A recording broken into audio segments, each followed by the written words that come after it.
Assalamualaikum class. So I want to show you an example for mesh analysis that contain source current between two meshes and also contain a mesh current at one branch. Okay, so if you see this question, okay, we need to find V3 using mesh analysis. So therefore we start with the fourth step that I already show you. So which is we need to determine how many meshes that we have in this circuit, and then the second step is actually we need to assign uh, a current for these meshes. So therefore from here we know that we have three meshes, and then we apply a mesh current. So mesh current, okay, this one I'm using a clockwise direction. So this one is I1, okay, and then this one is I2, and then this one is I3, right? So therefore in mesh analysis we need to apply a KVL around each meshes, but in this case we need to consider the current source that appear at this branch, and also current source that appear between these two meshes. So we start with the mesh analysis in mesh 1. So therefore this is our mesh 1.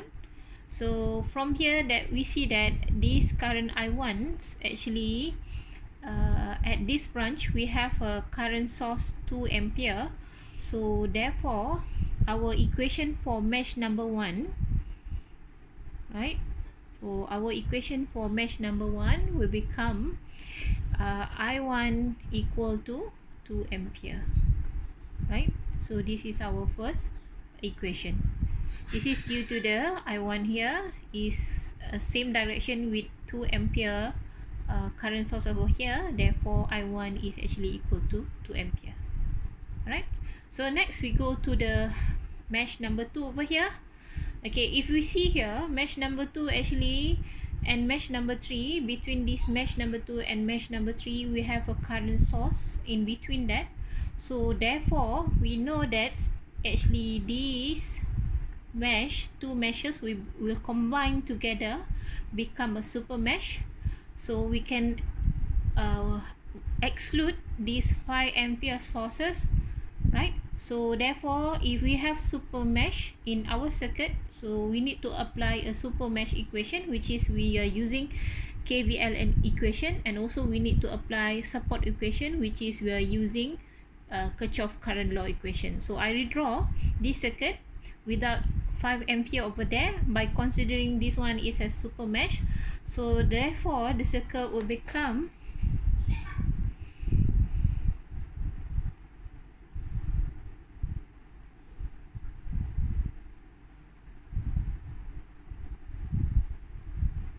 okay, this is our 3 ohm, this is our 1 ohm, this is 4 ohm, this is 38 volt, and then up here we have 2 ampere sources, okay, which is this one is 2 ampere I1, this is I2, and then this is I3.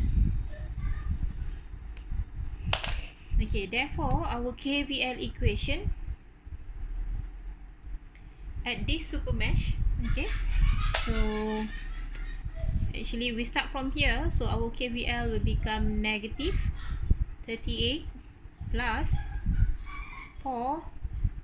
So in this voltage 4 ohm, okay, because we are write a KVL equation for this mesh, so 4 I2 minus I1 over here, and then 4 ohm we have 2 current flow, I2 and I1, and then plus this one we have 1 I3 minus I1, and then this one we have plus 3 I3 equal to 0. Okay, So we elaborate this equation. So therefore from here we can get 4i2 plus this one 3i3 plus 1i3. 4i3 i1 we have negative 4 minus negative 1, so negative 5i1 equal to 38. Okay, so here we have i1. So therefore from equation 1 here we know that i1 is equal to 2 ampere. So therefore we can substitute i1 into this equation.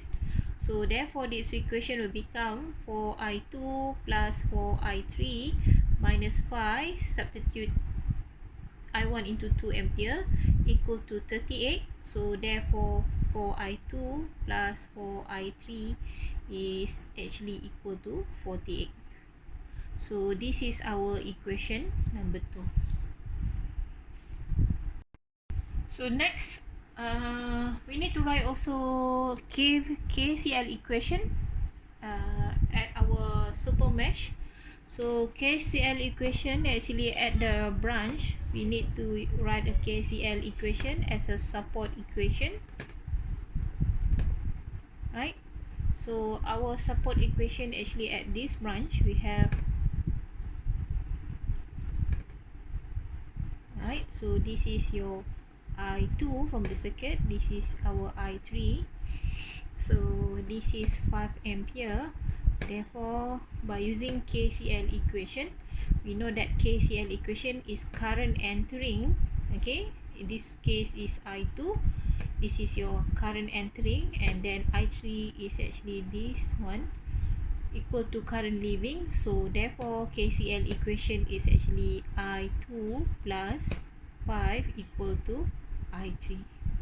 Okay, rearrange this equation, you can get I2 minus I3 equal to negative 5. So this is our equation number 3. So therefore we have two equation. The two equation that we need to solve, which is this one. Okay, equation number 2 and also equation number 3 over here. So I rewrite both equations. So you have 4i2 plus 4i3 equal to 48, and then you have i2 minus i3 equal to negative 5. This is our equation number 2. Actually, if you see here, okay, if you see this equation, we can simplify this equation by using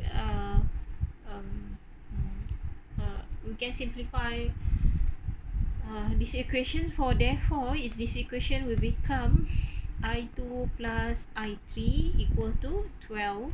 Okay, so this is new equation number 4. So we solve these two equations. But you can use calculator, you can use elimination technique or whatsoever. So in this case I use elimination technique because we have a similar weighted for I2 over here. So therefore by I eliminate I2, okay, eliminate I2 by subtract equation this and equation this. So therefore I2 minus I2 is 0. Negative I3 minus I3 is actually you got negative 2 I3 equal to negative 5 minus 12, you got negative 17. So therefore I3 actually equal to negative 17 divided by negative 2 equal to 8.5 ampere.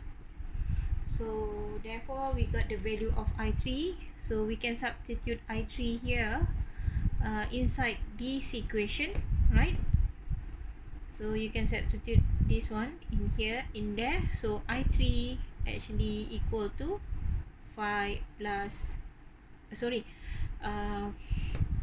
you can get the value of I2, okay, using this one. I3 actually 5 plus I2. Okay, so I3 we know that is equal 5.8 ampere. Therefore I2 actually equal to 8.5 over here minus 5, so you got I2 is 3.5 ampere. So therefore we got all the mesh current. I1 is equal to 2 ampere. Okay, from the previous, I1 is 2 ampere, I2 is actually 3.5 ampere, and I3 8.5 ampere. Okay, this is all the value that the mesh current value that we already calculated. So I1 is equal to 2 ampere. Sorry, I2 is equal to 3.5 ampere, and I3 equal to 8.5 ampere. Therefore, our aim is actually to find the value of V3.